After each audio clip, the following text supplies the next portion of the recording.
S K N, അപ്പോൾ ഇവിടെ G7 രാഷ്ട്രങ്ങൾ രംഗത്ത് വന്നിട്ടുണ്ട്. അവർ പാകിസ്ഥാനെ കുറ്റപ്പെടുത്തിക്കൊണ്ടാണ്. ഇത് ഇന്ത്യക്ക് വലിയ ഒരു നേട്ടമാണ്. കാരണം ഇത് യഥാർത്ഥത്തിൽ ഈ യുദ്ധം തുടങ്ങാനുള്ള പ്രധാന കാരണം തന്നെ ഈ ടൂറിസ്റ്റുകളെ ഭീകരർ ആക്രമിച്ചു എന്നുള്ളതാണ്. ഭീകരപ്രവർത്തനം ഇന്ത്യയിൽ നടത്തുന്നു പാകിസ്ഥാൻ എന്നുള്ള രീതിയിൽ G7 രാഷ്ട്രങ്ങൾ, പ്രധാനമായിട്ട് America, Britain, France, Italy, Japan അടക്കമുള്ള രാജ്യങ്ങളാണ്, ജർമ്മനി അടക്കമുള്ള രാജ്യങ്ങളാണ് അതിശക്തമായിട്ട് പാകിസ്ഥാനെ വിമർശിച്ചത്.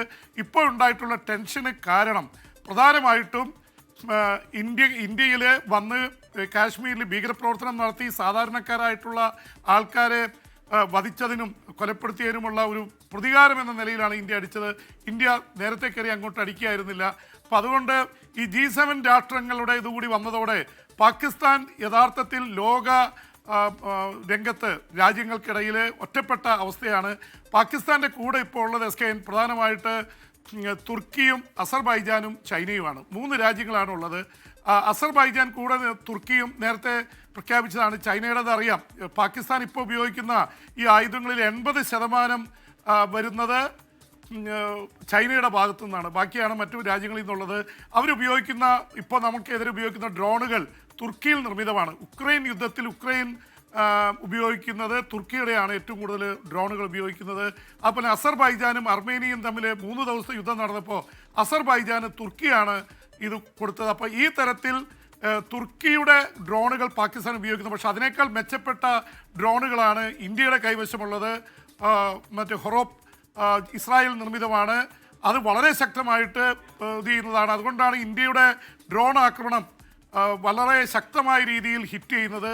ഒരുപക്ഷെ എസ് കെ നേരത്തെ നടന്ന യുദ്ധങ്ങളിലൊക്കെ ടാങ്കായിരുന്നു പ്രധാനമായിട്ടുള്ള. 1948, 65, 71, 1999 കാർഗിൽ യുദ്ധത്തിലടക്കം 4 യുദ്ധങ്ങളിൽ ടാങ്ക് ബേസ്ഡ് യുദ്ധമായിരുന്നെങ്കിൽ ഇവിടെ ഡ്രോണുകളും മിസൈലുകളുമാണ് പ്രധാനമായിട്ട് യുദ്ധമാർഗമായിട്ട് മാറിയിരിക്കുന്നത്. പിന്നെ ഇത് ഒരു ഓപ്പൺ വാറിലേക്ക് വന്നാൽ, കരയുദ്ധത്തിലേക്ക് വന്നാൽ എസ് കെ എൻ ഗ്രൗണ്ട് ഓപ്പറേഷനിൽ ഇന്ത്യയോട് ഒരു തരത്തിലും മാച്ച് ചെയ്യാൻ പറ്റില്ല പാകിസ്ഥാന്. ഇന്ത്യയുടെ സൈനിക ശക്തി 15 ലക്ഷത്തിൽ കൂടുതലാണ്. നമ്മുടെ പാരാമിലിറ്ററി ഫോഴ്സ് 25 ലക്ഷത്തിൽ കൂടുതലാണ്. പാകിസ്ഥാന് 6.5 ലക്ഷമാണ് അവരുടെ സൈനിക ശക്തി. അപ്പോൾ ഇരട്ടിയാണ് ഇന്ത്യയുടെ സൈനിക ശക്തി എന്ന് മാത്രമല്ല പാരാമിലിറ്ററി 5 ഇരട്ടിയാണ്. അപ്പോൾ കരയുദ്ധത്തിലേക്കൊക്കെ പോയി കഴിഞ്ഞാൽ ഒരു തരത്തിലും പാകിസ്ഥാന് പിടിച്ചു നിൽക്കാൻ കഴിയില്ല. കാരണം 71 യുദ്ധത്തിലൊക്കെ 13 ദിവസം കൊണ്ടാണ് നമ്മൾ പാകിസ്ഥാനെ കീഴടക്കിയത്.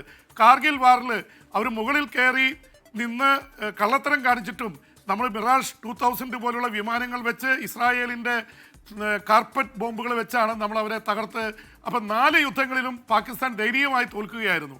എന്ന് മാത്രമല്ല എസ് കെ എൻ ഇപ്പോഴത്തെ ഒരു അവസ്ഥയിൽ പാകിസ്ഥാൻ നേരിടുന്ന ഏറ്റവും വലിയ പ്രശ്നം ഉള്ളിൽ തന്നെയാണ്. കാരണം റാവൽപിണ്ടിയിൽ കയറി ഇന്ത്യക്ക് ആക്രമിക്കാൻ, അത് സൈനിക ആസ്ഥാനമാണ്.